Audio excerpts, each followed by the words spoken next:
Hey everybody, Robert with RC Archery, and you're watching Tuesday's Tip of the Week number 117. In this week's video, I'm going to give you 3 tips on how to stay steadier with your aim during your shot execution. We're going to cover muscles that we need to be using and engaging, muscles that don't need to be used as much and not engaged as much. We're going to look at setting up releases and then the actual shot execution manner itself so that all the work you've put in making you have a steadier sight picture doesn't get messed up at the end when it matters. In the members video this week, we're going to have a live video of a breakdown of my form and my shot. So I've done this before with some professional archers, but I want to go over what I am doing with my setup, how it works for me, why I do it, and all of that, because I know what I'm doing pretty intimately, and I'm hoping that I can explain what I'm doing and why to help some of you out there as well. All right, the first thing I want to go over today is the muscles that we need to be using and focusing on and the ones that we need to relax. So when we are drawing our bow, getting ourselves to anchor, we are wanting to rely on our core to be able to help us have a better, stable shot. That means that our forearms and our hands need to be more relaxed. Now, obviously, they can't be 100% relaxed or we'd have some issues, but we're looking at setting up and supporting our body with our core, our back muscles, using all of those muscles around our shoulders to be able to hold the bow up on target and then hold you back at full draw. That is super important because it sets up the basis for our shot execution later on. If your arms are tense, you're going to see that directly in your sight picture. If your hands are tense, you see that directly in your sight picture. It makes everything shaky. It makes you have some erratic movement. It also makes using a release, no matter what type of release you're using, incredibly difficult unless you're going to punch a trigger. And then honestly, even then, the extra tension built up in your arms and hands is going to translate into a direction or a change in your sight picture. So we want to make sure that that is step one, that we're focusing on flexing the muscles in our core, on our back, our sides, chest, shoulders, neck, all of that. We're relying on those to hold the bow up and setting up the draw length and the loop length to allow us to do that. All right, the second thing that we want to do is make sure we're setting up our releases correctly. This is super important when it comes to a hinge release, but it is still very important when you're using a thumb button release or even a resistance release. And the reason that it is because it involves how we're setting up the pressures in our fingers and the way that we're going to be using our hand later on when we talk about our shot execution. Now, the way that I talk people through this, especially on a hinge release, is I want a lot of my pressure to be on the index finger, but I want it to feel relaxed. So I've got this release wrapped around my finger, or I have my finger rather wrapped around this release on the index so that it's creating a good hook for it to seat in and I can pull against it. But I don't want to be really tense and rigid and kind of bearing down on that release. That's going to create some of that shakiness. It's going to create some problems.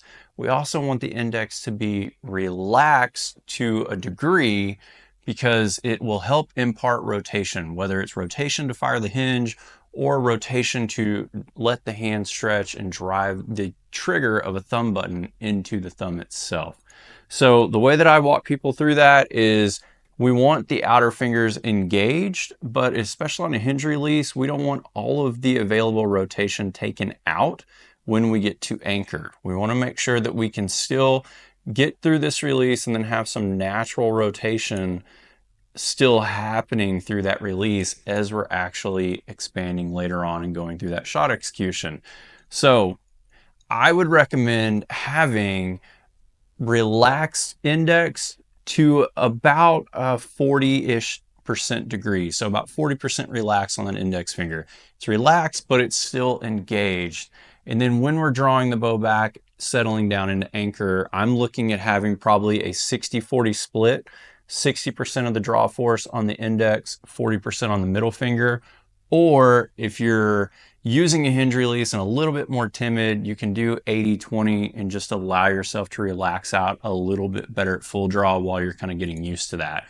But especially with the thumb release, that 60-40 kind of blend there will help you a lot, or even 70-30 will help you still have positive rotation allowed and left in these releases for the next step when we actually go through shot execution. All right, now the last thing that we're going to talk about is shot execution itself. And this part is really important, and we want to make sure that all of the setup and procedures are in place before we get to this point, or you're going to struggle and it's going to be really hard for you to actually make the shot execute in the way that we talk about.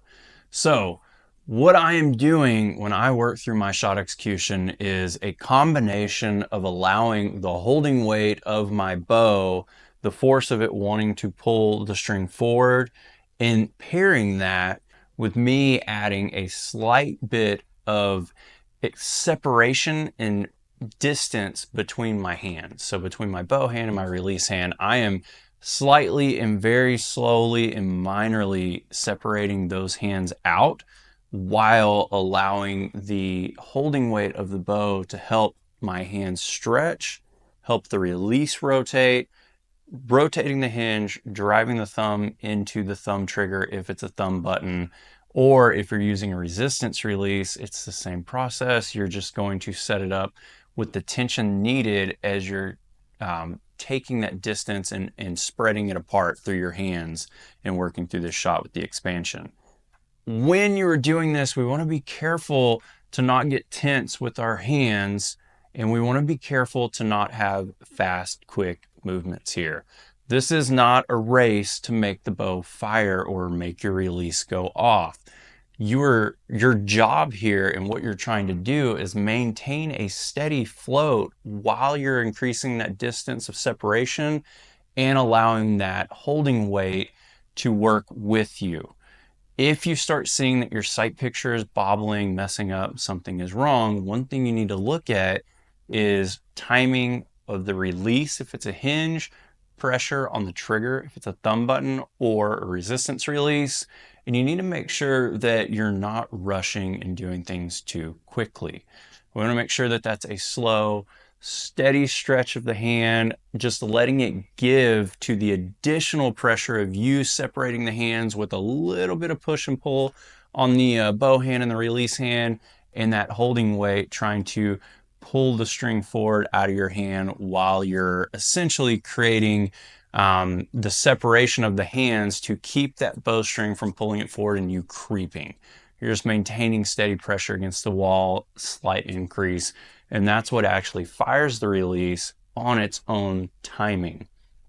Over the course of doing this multiple shots, blank bailing, working up close with the target, building yourself out to normal distance, your subconscious will start noticing what pattern you have on your aim, what your pin is doing, what your dot is doing, the movements, and it will feel the muscles in your body on where they are at versus when that release fires, and they will start to sync that together.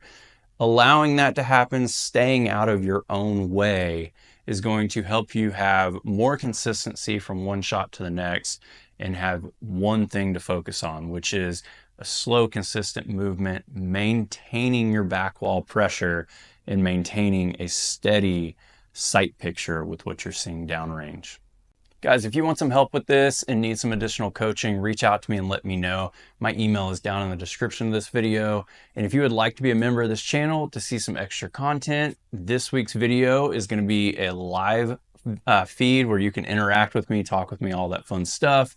And I'm going to be going over my shot and my form and all of that and how it works together. So appreciate everybody watching these videos today. If you're still here, comment down below Archery Vision. Thank you very much. I'll see y'all soon.